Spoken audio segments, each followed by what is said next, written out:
Tom McColl.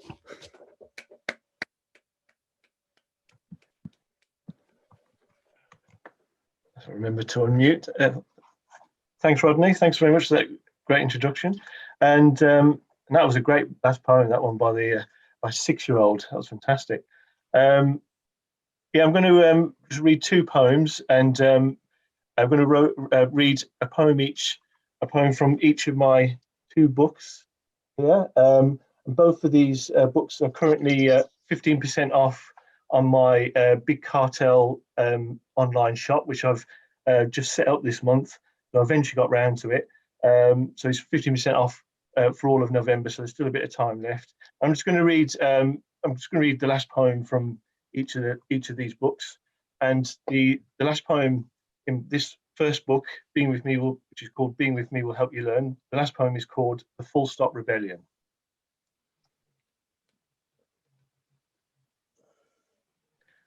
Full stops will go on strike from 9 p.m. this Monday night in protest at being constantly forced to prop up dictatorial statements and provide their round signatures to half-truths and outright lies. This strike will affect both speech and print. Commas can't be relied upon.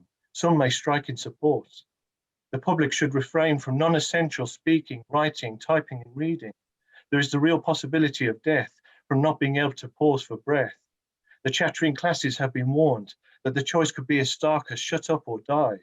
Hospitals are on standby.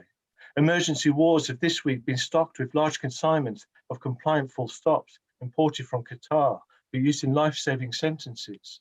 It's believed that Britain's good friend in the Gulf will get a dozen new tanks by way of thanks for stepping in so quickly with supplies. News just in, the government is rushing through a new law to elevate the status of the colon. It makes perfect sense, says the Prime Minister. 2 dots are clearly more of a full stop than 1 dot. No one knows yet, though, if demotion of the full stop will avert the looming crisis. Thank you. And the other poem I'm going to read, the last poem from this relatively new book, which is called Grenade Genie, which is the same publisher, Fly on the Wall Press, as Martin's book. And I've got Martin's book here as well, so it's excellent. It was great to hear him read the title poem. And so, yeah, I'm going to read the last poem from this book, and it is a kind of quirky way of looking at different ideologies through the prism of the literal library, and the poem is simply called Literal Library.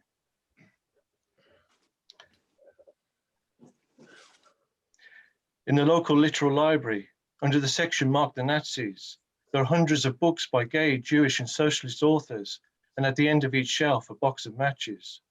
In the section marked Islam, there are 50 copies of the Quran and just 1 book of interpretation, which changes frequently, depending on which fundamentalist group has control of the shelf. There's no longer any room for books which are off message on the liberalism shelf, which unfortunately has been taken over by hardline fanatics. Dwarfing all these sections is a whole bay reserved for capitalism, shelves which are fully stocked, though only with copies of a book entitled Choice. So much choice, but that's the thing. No choice but choice, and only one kind of choice. Choice but no choice. Meanwhile, the bay beside it, marked Communism, which collapsed many years ago, is yet to be repaired, with the full extent of the damage hidden still by life-size cardboard cutouts of Kim Jong-un and Kim Jong-il. And remaining rigidly in position, therefore less obvious a wreck, but just as wrecked all the same. The half bay that's allocated to the Roman Catholic Church has somehow ended up with multiple copies of the Sex Guide for Lovers, all of them masquerading as religious books with identical pictures of the Pope on all the covers. While the other half of the bay, the half that the Roman Catholic Church looks down upon, atheism, is completely and utterly empty, only because the books have all been borrowed, and in the literal library, once a book is borrowed from that section, no record is kept. Thank you very much. Cheers. Thank you very much, Tom. Of course, the last poem you read, Literal Library, was the first poem of yours I ever read.